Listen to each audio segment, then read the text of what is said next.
Hello student, स्वागत है आज के इस क्लास में। तो देखिए, आज की इस क्लास में हम लोग को मेन टॉपिक है समझने वाला विद्युत वाहक बल। विद्युत वाहक बल, और ये टॉपिक पढ़ने के बाद आपको ये क्लियर हो जाएगा। अगर फिजिक्स को बढ़िया से पढ़ते हुए पढ़े ना, समझते हुए, तो फिजिक्स से आसान कोनो चैप्टर नहीं होगा। तो बढ़िया से एकदम दिमाग के खोल कर एकदम ध्यान देना, एकदम सब क्लियर हो जाएगा। ठीक है ना। आज की क्लास में बस हमारा टॉपिक है विद्युत वाहक बल और एगो टर्मिनल विभवांतर। बस इसी पर हम लोग समझेंगे, टर्मिनल विभवांतर। चलिए स्टार्ट करें, दिमाग खोल के ध्यान दीजिएगा। ये विद्युत चालन का अगला टॉपिक है विद्युत वाहक बल, जो कि रेफरेंस बुक में जो अन्य बुकें हैं उनमें अलग सा एक चैप्टर दिया है सरल परिपथ करके। तो वो हमारा स्टार्ट हो गया। एनसीईआरटी बुक से अभी हमारा तीसरा ही चैप्टर चल रहा है। ठीक है ना। चलिए, तो जो भी चले, हम लोग को पढ़ने से मतलब है। देखिए, विद्युत वाहक बल पढ़ने से पहले कुछ छोटी सी बात पढ़ते हैं सेल के बारे में। आप केमिस्ट्री में पढ़े होंगे सेल क्या होता है, सेल के बारे में, सेल कैसे बनाया जाता है। डेनियल सेल, वोल्टियर सेल आपके सिलेबस में है, बनाना है आपको। तो मुझे बस सेल क्या है बस ये जान लेना है, उसी पर इसकी चर्चा होगी। तो देखिए, सेल के बारे में कहें, सेल के, तो अगर मैं एक सेल लूं, सेल, तो आप उसी क्या करोगे। अगर डिस्चार्ज है सेल, सेल का प्रतीक ऐसे ही होता है। सेल का कक्षा 10 में प्रतीक ऐसे ही पढ़े होंगे। अगर एक सेल डिस्चार्ज है तो आप उसे क्या करोगे, विद्युत ऊर्जा दोगे, उस सेल को विद्युत ऊर्जा दोगे, और वो हमारी विद्युत ऊर्जा सेल के अंदर, वो हमारी विद्युत ऊर्जा सेल के अंदर रासायनिक ऊर्जा में संचित होती है। रासायनिक ऊर्जा में संचित होती है। इसका प्रमाण हम देख सकते हैं, क्योंकि आप विद्युत ऊर्जा को टच करोगे आपको शॉक लग जाएगा, सही है ना। लेकिन जब आप चार्ज करके इस बैटरी के टर्मिनलों को छू नहीं लगेगा, क्योंकि वो जो ऊर्जा है रासायनिक ऊर्जा में संचित किया गया। और फिर क्या करते हैं, इस रासायनिक ऊर्जा को जब इनके सिरों के बीच कुछ लगा देते हैं, बैटरी वैटरी के सिरों के बीच, तो ये हमारी जो रासायनिक ऊर्जा है फिर किस में बदल जाती है, विद्युत ऊर्जा में।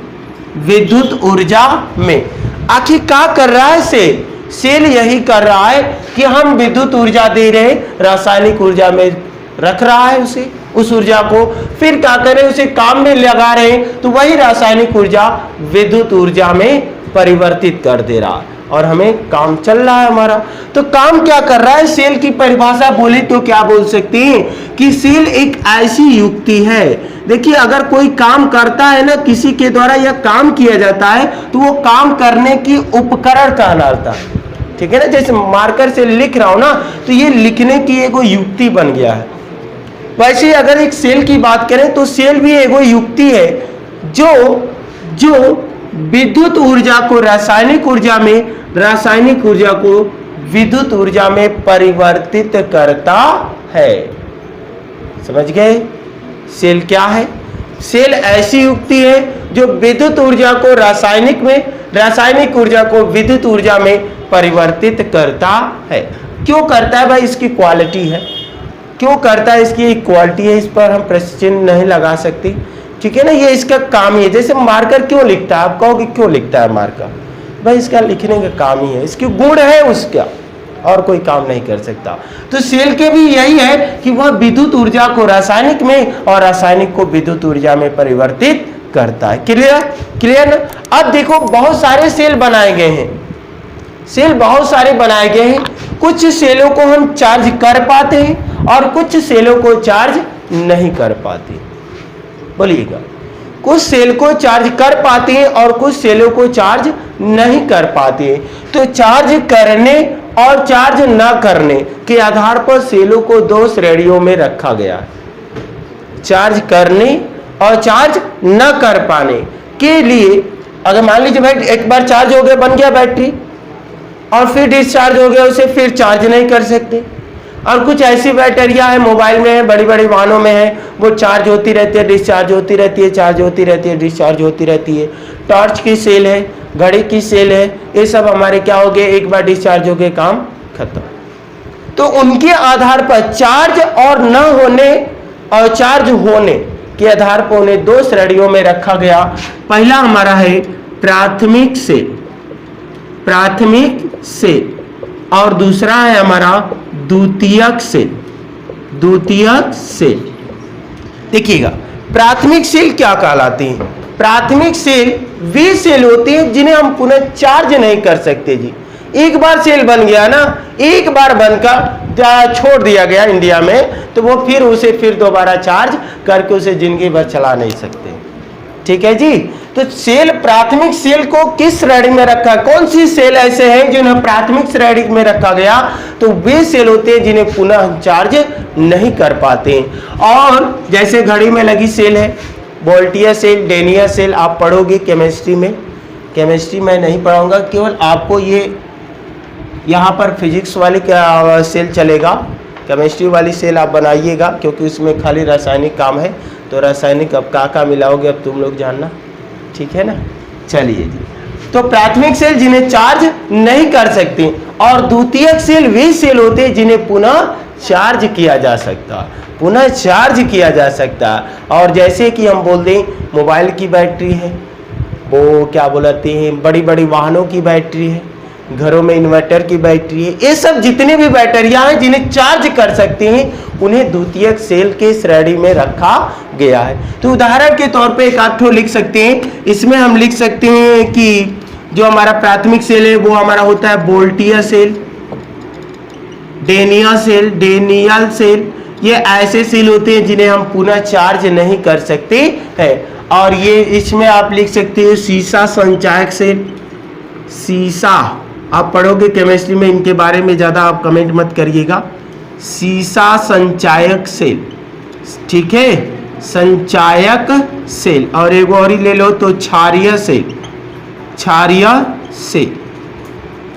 कुछ सेलों में आप देखे होंगे लिक्विड भरे होते हैं, कुछ सेलों में आप देखे होंगे लिक्विड भरे होते हैं। अरे भाई बैटरी जी, आप पढ़ोगे सेलों को जोड़कर बैटरी बनाते हैं, सेलों को जोड़कर बैटरी बनाते हैं, हम ही पढ़ाने वाले इसी लेक्चर में, तो घबराइए मत। तो बैटरी बोले या सेल बोले, तो सेल बोलेंगे तो एक ही सेल रहेगा, और बैटरी बोलेंगे तो उसमें कई सेल जुड़े रहेंगे, बड़ी बैटरी बनेगा कई सेल जोड़कर, ठीक है ना। तो उसमें कुछ सेलों को देखे होंगे लिक्विड होते हैं, लिक्विड। आप क्षारीय, क्षारीय की प्रकृति समझते हो, कड़वा होता है, कड़वा होता है। कहते होते हैं बैटरी का पानी पी लिए, बैटरी का पानी किसी के चेहरे पर डाल दो तो वो क्या होता है, खतरनाक होता है ना। बोलिए जी, बोलिए जी।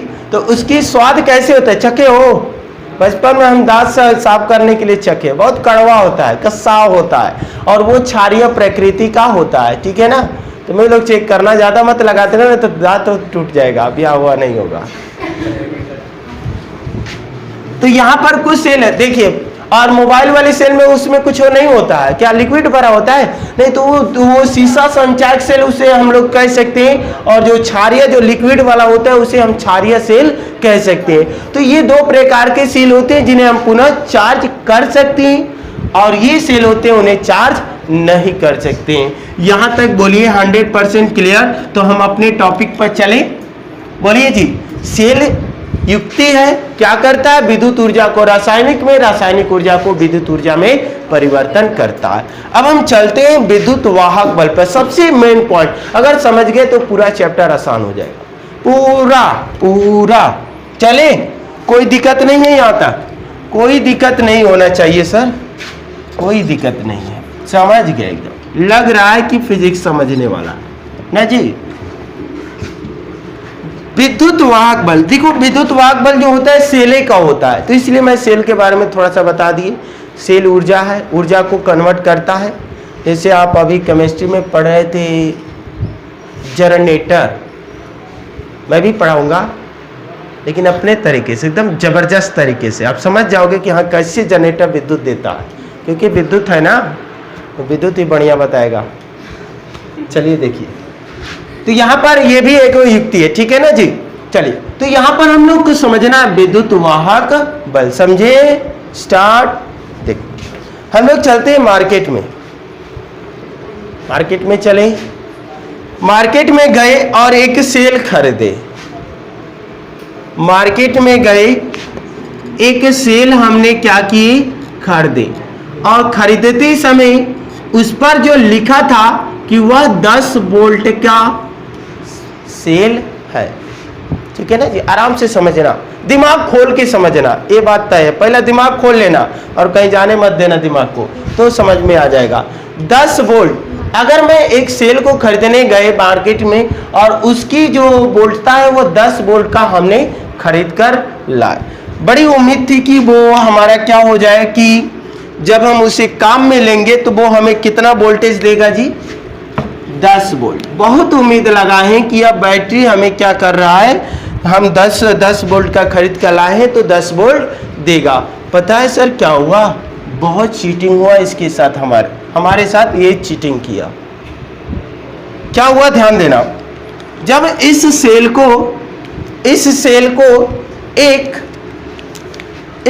को देखो, कुछ बातों को समझने के लिए माथा पचीसी करना पड़ता है। डायरेक्ट वो उस पॉइंट पर चले जाएंगे ना तो नहीं समझ में आएगा।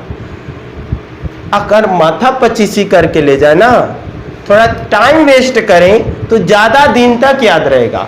और अभी बता देंगे ना तो 2 मिनट में भूल उल का काम खत्म हो जाएगा। उल्टी उल्टी करके काम खत्म कर दोगे तुरंत। तो देखिए यहां पर हमने आशा लगाई है कि ये 10 वोल्ट हमें देगा।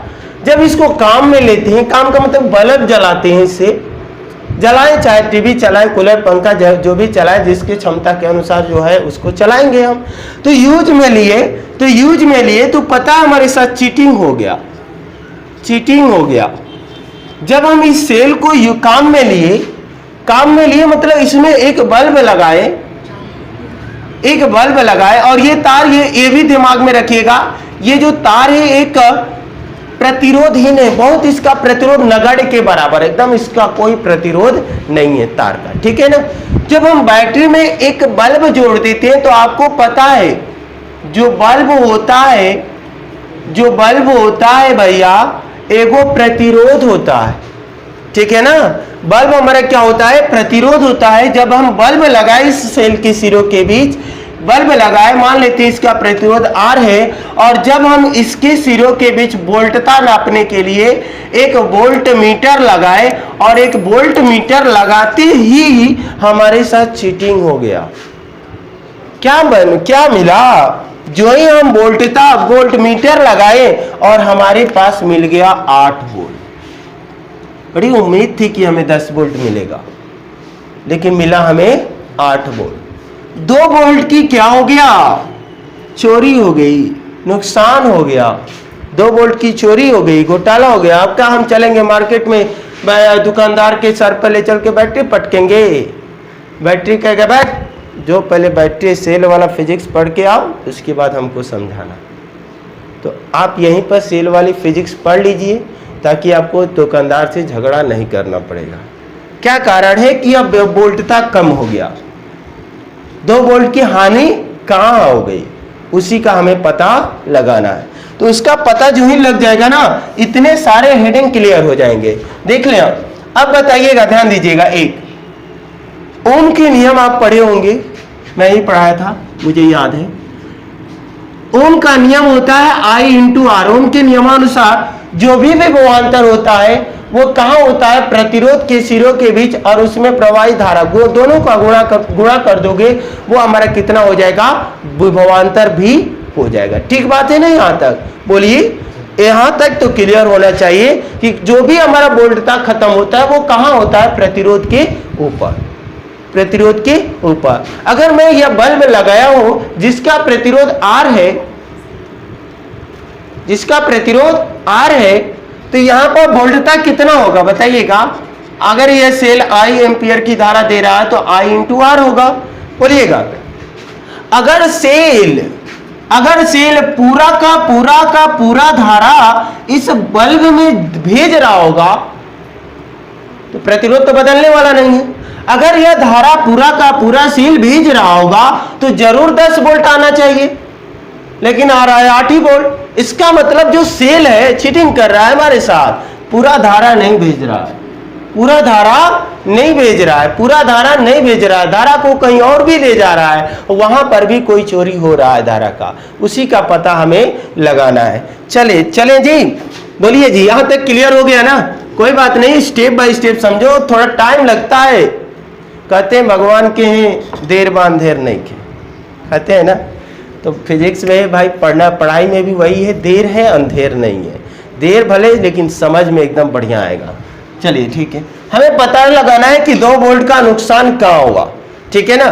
तो मैं एक बात बताया था, अगर जो लोग विद्युत धारा के पहले लेक्चर को पढ़े उन्हें लिए आसान होगा ये समझना। अनुगमन वेग, मैं जब पढ़ा रहा था अनुगमन वेग, तो एक बात बताए थे कि जो बैटरी होता है बैटरी वो क्या करता है? बैटरी क्या करता है बताइए? क्या बैटरी आवेश उत्पन्न करता है? आवेश उत्पन्न नहीं करता है, आवेश जो है उत्पन्न नहीं करता है। बैटरी आवेश उत्पन्न करता तो हम लकड़ी को भी आवेशित कर सकते हैं, क्योंकि आवेश दे रहा है तो क्या दिक्कत है, लकड़ी भी आवेशित हो जाएगी, लेकिन आवेश देता नहीं है। बैटरी करता क्या है? तो आवेश के प्रवाह को बनाए रखता है। अर्थात आवेश कहां से तब होता है कि जिसको प्रवाह करता है? तो देखिए, ऐसा चालक लिया जाता है जिसमें मुक्त इलेक्ट्रॉनों की संख्या ज्यादा हो, वही चालक बढ़िया यूज में लिया जाता है परिपथ बनाने के लिए। कॉपर हो गया, एल्यूमिनियम हो गया, एल्यूमिनियम की तार होते हैं ना, ये सब हमारे चालक होते हैं जिनमें मुक्त इलेक्ट्रॉन की संख्या पहले से मौजूद है। उसी को आवेशी है ना इलेक्ट्रॉन, उसी को प्रवाह करने का काम करता है यह बैटरी, ठीक है ना। तो अगर प्रवाह करता है तो इस बैटरी के सिरों के बीच जो ही हम बल्ब लगाए धारा निकली और यह प्रतिरोध से होते हुए फिर कहां गई? सेल के अंदर। कहां गई? सेल के अंदर। धारा बहने के लिए एक बंद परिपथ होना बहुत जरूरी होता है। बंद परिपथ का मतलब प्लस से माइनस तक जाने के लिए रास्ता होना चाहिए। अगर हम बीच में तोड़ देंगे तो वह खुला सर्किट हो जाएगा, धारा बहेगा ही नहीं। तो यहां पर जो ही हम क्या करते हैं, आप पढ़ने जा रहे हैं 2 वोल्ट कहां नुकसान हुआ, तो जो ही बैटरी में कोई भी चीज जोड़ते हैं प्रतिरोध, तो बैटरी धारा निकलने लगती है बैटरी से, और वो धारा प्रतिरोध से होते फिर कहां जाती है? बैटरी के अंदर। और जो ही बैटरी के अंदर जाती है, आप पढ़े होंगे कि जब वोल्टिया सेल और डेनियल सेल पढ़ाया जाएगा तो वहां पर दो छड़ होते हैं धातु के, एगो जिंक का और एगो कॉपर का, ठीक है ना। एगो जिंक का एगो कॉपर का, तो वहां पर 2 छड़े होते हैं, एगो कैथोड होता है, एगो एनोड होता है, जो कि कुछ वैद्युत अपघट्य कुछ विलयन में डुबोया जाता है, ठीक है ना। और डुबोया जाता है तो ये नहीं किया जाता है कि अंदरवा दोनों के हेत तरह से हटा दिया जाए, नहीं ना, ऐसा नहीं ना किया जाता है। इसको अलग अलग रखा जाता है, दोनों धातु के छड़ों को विलयन में रखा जाता है ना। अब बताइएगा, अगर इस सेल से धारा निकली है, प्रतिरोध से होकर दूसरे छड़ पर जाएगी, तो फिर पहले छड़ पर कैसे आएगी? सेल के अंदर से आएगी सर, सेल के अंदर से आएगी। और सेल के अंदर जाने समय इसमें कौन बैठा है? वैद्युत अपघट्य भरा है ना दोनों इलेक्ट्रोडों के बीच, बोलिए जी, वैद्युत अपघट्य भरा है, और वैद्युत अपघट्य का इस धारा को क्या करना पड़ेगा? सामना करना पड़ेगा। और सामना करना पड़े इसका मतलब उसके मार्ग में वैद्युत अपघट्य ने अवरोध उत्पन्न किए, और उसे हम लोग कहेंगे प्रतिरोध। अब तो समझ में आ गया सर, यहां भी एगो प्रतिरोध बैठा है। अब तक तो हम लोग इग्नोर करते हैं कि यही हमारा प्रतिरोध है, नहीं जी। हर एक बैटरी के अंदर भी एगो प्रतिरोध होता है, हर एक अंदर बैटरी का प्रतिरोध होता है। तो अगर यह भी प्रतिरोध है तो धारा इसमें से भी तो बह रहा है, प्रतिरोध है तो धारा इसमें से भी बह रहा है, तो धारा गुणे प्रतिरोध भी हमारा क्या होगा, एगो विभवांतर मिलेगा। और वो हमारा विभवांतर यहाँ पर 8 वोल्ट मिल रहा था, तो वो हमारा मान लीजिए कितना हो जाएगा, 2 वोल्ट मिल रहा था, इसलिए हमारा 8 और 2 मिलकर हो गया 10। ये संभव कब है जी, ये संभव का मतलब ये 2 वोल्ट कब हानि होगा, जब धारा निकल के सेल के अंदर जाएगी। तो धारा नहीं बहेगी, सेल के अंदर कौन बैठा है, प्रतिरोध बैठा है। किसको इंतजार कर रहा है, धारा को, आए कि हम प्रतिरोध लगाए कि वोल्टता में हानि हो। अगर धारा अगर परिपथ तोड़ दें तो धारा जाएगी नहीं, धारा जाएगी नहीं तो अंदर हानि होगी नहीं, बोलिएगा। तो अब इतनी बात समझ में आ गई, अब हम लायक हो गए, कुछ समझने लायक हो गए कि हम देख रहे हैं कि यहाँ पर कुछ सेल के अंदर जो ही धारा जा रहा है, यहाँ पर कुछ वोल्टता की हानि हो जा रहा है। ये तब हो रहा है जब सेल के अंदर, सेल के सिरों के बीच कुछ प्रतिरोध जोड़ रहे हैं, जिसके कारण धारा स्टार्ट हो रही है, और धारा स्टार्ट होने के कारण सेल के अंदर धारा जा रही है, और एगो प्रतिरोध के कारण वहां वोल्टता की हानि हो जा रहा है। क्लियर, यानी 2 जगह प्रतिरोध लगा, एगो बाहर और एगो अंदर। अगर बाहर इतने वोल्ट की हानि, इतने वोल्टता हो रहा है, तो अंदर हमारा क्या होगा, 2 वोल्ट जरूर हो रहा होगा। यहां तक सर क्लियर हो गया, यहां तक, यानी आपको समझ गए कि सेल के अंदर भी एगो प्रतिरोध है जो वोल्टता को हानि कर रहा है। ठीक है ना, यहां तक क्लियर। कोई और युक्ति लगाए, कोई और युक्ति लगाए, समझ गए। टाइम वेस्ट नहीं करेंगे, नहीं तो फिर से समझाने का प्रयास करेंगे। चलो जी, कोई बात नहीं, चलो फिर से एक बार समझ लेते हैं बढ़िया तरीके से। मान लीजिए एक बैटरी हमने लिए, फिर उसका विद्युत वाहक बल मान लीजिए इस बार 12 वोल्ट की खरीदे, ठीक है ना, 12 वोल्ट की बैटरी खरीदे। इसमें हमने क्या किए, 4 ओम का कोई बल्ब लगा दिए, ठीक है जी, 4 ओम का बल्ब लगाए, और इनके सिरों के बीच इसमें जो प्रवाहित धारा को प्रवाहित करने, नापने के लिए इसमें हम एगो एमीटर लगाए। एमीटर जो है धारा का मान बताता है, तो एमीटर लगाए तो धारा मापकर मान लीजिए इसमें से हमारा बह रहा है 2 एम्पियर धारा बह रहा है, ठीक है ना। और हर एक सेल का आंतरिक प्रतिरोध फिक्स होता है, कितना, 2 ओम, 3 ओम, 1 ओम, कितना ओम भी होता है। मान लीजिए इस सेल के लिए हमारा 2 ओम प्रतिरोध है, आंतरिक प्रतिरोध, ठीक है ना जी। तो बताइएगा बाहर कितना खर्चा हुआ, बाहर प्रतिरोध का, बाहर वोल्टता कितना खर्चा हुआ, तो बाह्य प्रतिरोध गुणे धारा, बोलिएगा, बाह्य प्रतिरोध गुणे धारा। तो यहां पर 4 और 2 कितना हो गया, 8 वोल्ट।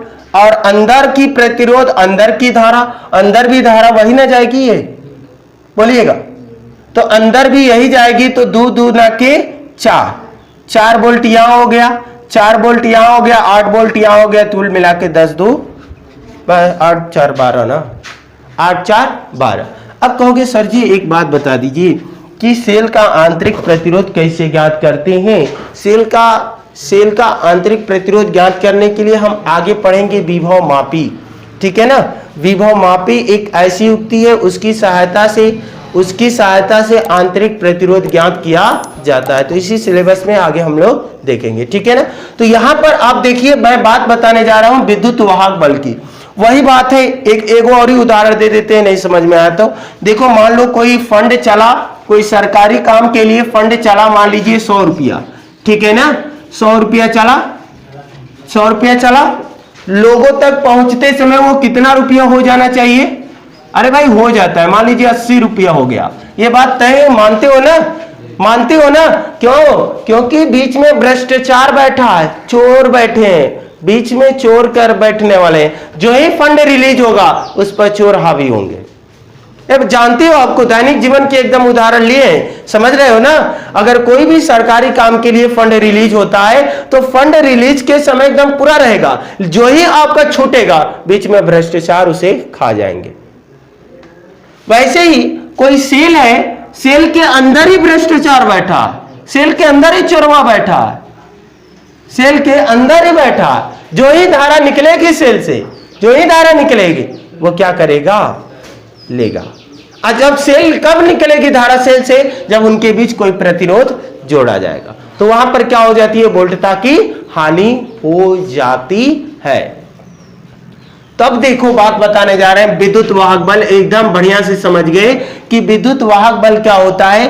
तो जिस समय हम बैटरी को खरीद कर लाते हैं, जो लिखित मान होता है 10 वोल्ट, उसी वोल्ट को हम लोग कहते हैं विद्युत वाहक बल। विद्युत वाहक बल, विद्युत वाहक बल, विद्युत वाहक बल। इसे EMF से भी प्रदर्शित किया जाता है, इलेक्ट्रिक मोटिव फोर्स, विद्युत वाहक बल, EMF भी कहा जाता है।